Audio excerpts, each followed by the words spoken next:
American farmers are bracing for some big changes under President Trump's new immigration policy. Donald Trump's threat to put a 200% tariff on products the company tries to sell into the U.S. To Wall Street, Deere's Investor Day is underway, and the CEO is out with kind of a dire warning about the state of farming right now. Donald Trump today vowed to impose a 200% tariff on John Deere's imports. "I'm just notifying John Deere right now.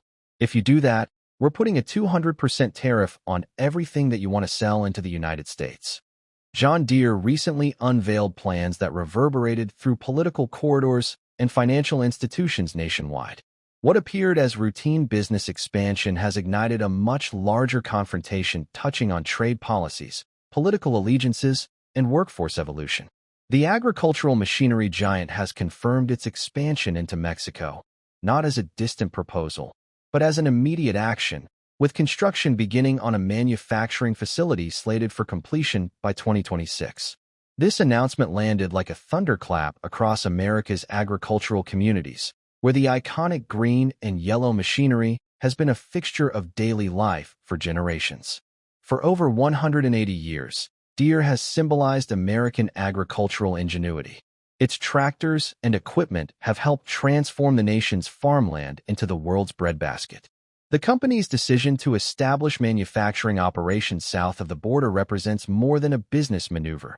It signals a fundamental shift in how one of America's most recognized brands perceives its future in the global marketplace. Industry analysts noted that this move follows similar patterns across the manufacturing sector, where companies increasingly seek international production capabilities to remain competitive. However, few corporate decisions carry the emotional and political weight of John Deere's announcement, given its deeply entrenched position in American rural identity. Presidential backlash. The reaction was immediate and fierce. President Trump condemned the move as betrayal during a televised address and threatened punitive measures, a staggering 200% tariff on all Deere products manufactured outside American territory. His message left no room for interpretation. Relocate American jobs and face severe economic consequences. "This is exactly what's wrong with corporate America today," Trump declared, his voice rising with indignation as cameras captured his every word. "These companies take the benefits of American infrastructure, American workers, and American customers, then abandon ship the moment they see a chance to save a few dollars. Not on my watch." The president's comments resonated deeply with his base, particularly in manufacturing-dependent communities that have watched factories close and jobs disappear over recent decades. Social media erupted with hashtags like #BoycottDeere and #AmericaFirst trending within hours of Trump's remarks. Media outlets seized the story from every angle. Conservative commentators framed it as corporate betrayal, while business publications questioned the legality and economic wisdom of targeted tariff threats. Investors anxiously monitored developments, causing volatility in Deere's stock price as markets attempted to calculate the financial implications of this high-stakes confrontation.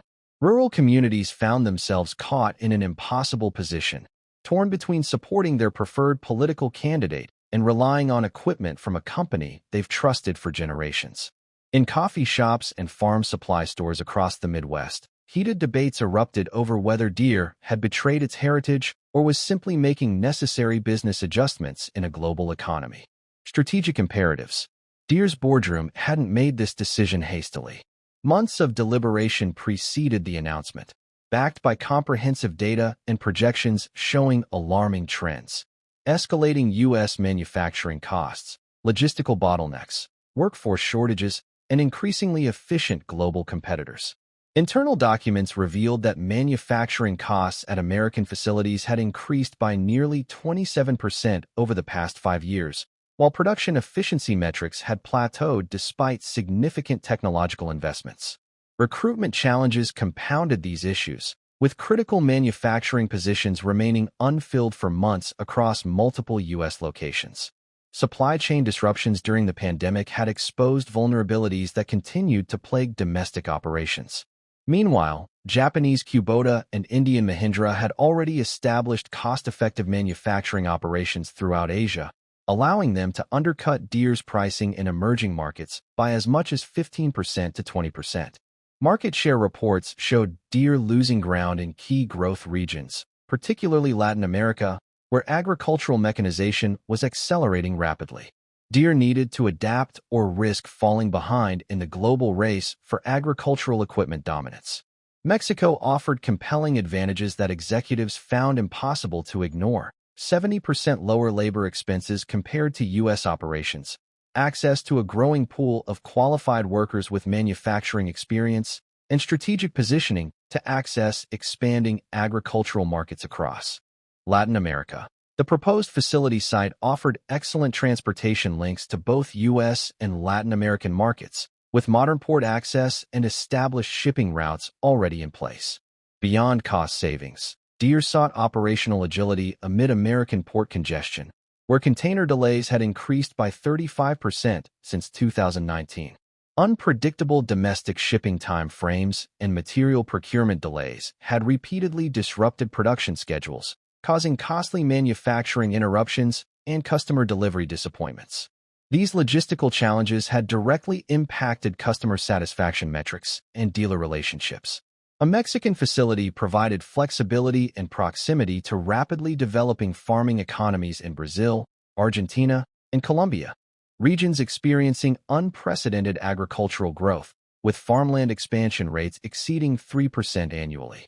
Agricultural exports from these countries had doubled in the past decade, creating demand for precisely the type of equipment Deere planned to manufacture at the new facility. Investment details. The $55 million facility will produce mid-frame skid steer loaders and compact track loaders, equipment serving agriculture's fastest-growing segment. Small to medium-sized operations requiring affordable, technology-driven solutions. The planned 200,000 square foot manufacturing complex will incorporate state-of-the-art production technologies, including automated assembly lines, advanced robotics, and real-time quality control systems. According to project specifications, the facility will initially employ approximately 400 workers, with capacity to expand to 750 as production volumes increase.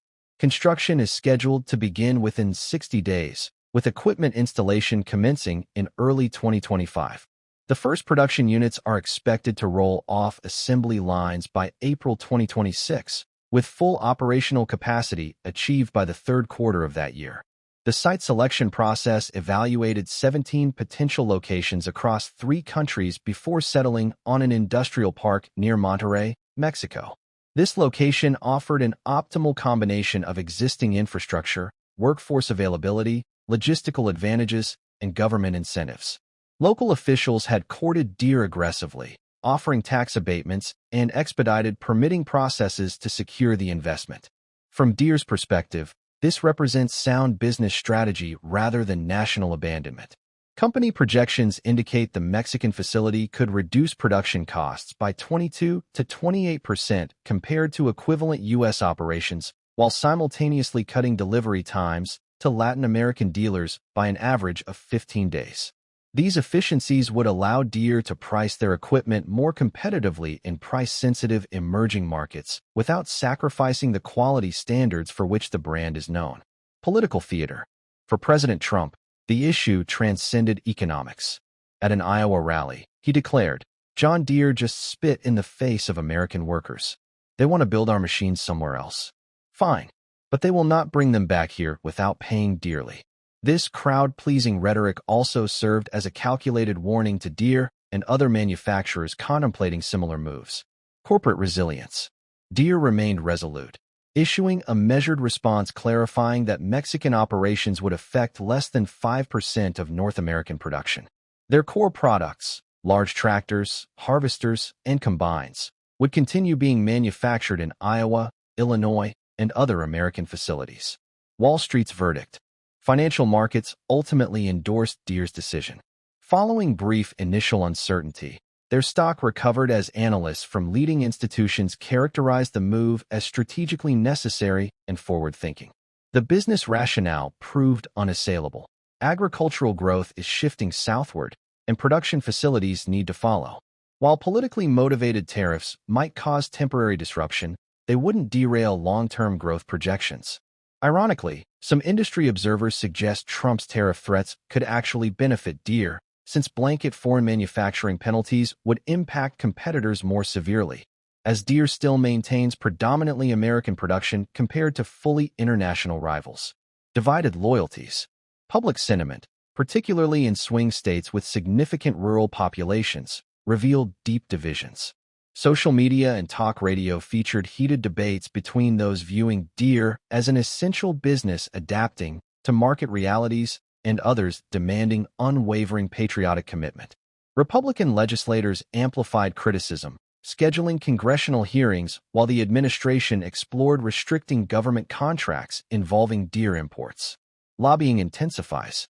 Behind closed doors, Deere's government relations team launched intensive efforts, meeting with trade officials and congressional staff to emphasize their company's fundamental importance to American agriculture. They argued that excessive tariffs would ultimately harm the farmers these policies purportedly protect. Escalation tactics. Trump doubled down, repeating tariff threats at subsequent rallies and specifically targeting Deere multiple times, promising punitive measures they will never forget, to enthusiastic audience response. Industry implications. Other corporations closely monitored developments. Deere's capitulation would establish precedent that global operations invite political retribution. Their resistance potentially creates space for business decisions driven by market analysis rather than campaign rhetoric. Beyond manufacturing locations, Deere's strategic focus encompasses revolutionary product development. Agriculture's future is increasingly automated, connected, and data-driven. Deere has invested heavily in autonomous tractors already operating without human operators in American fields, while their software division develops AI systems managing entire farms through tablet interfaces. These technological realities challenge the fundamental premise of manufacturing nationalism. Advanced agricultural equipment increasingly depends on technological sophistication rather than production location. The automation reality. This controversy highlights a profound disconnect between political promises and economic realities.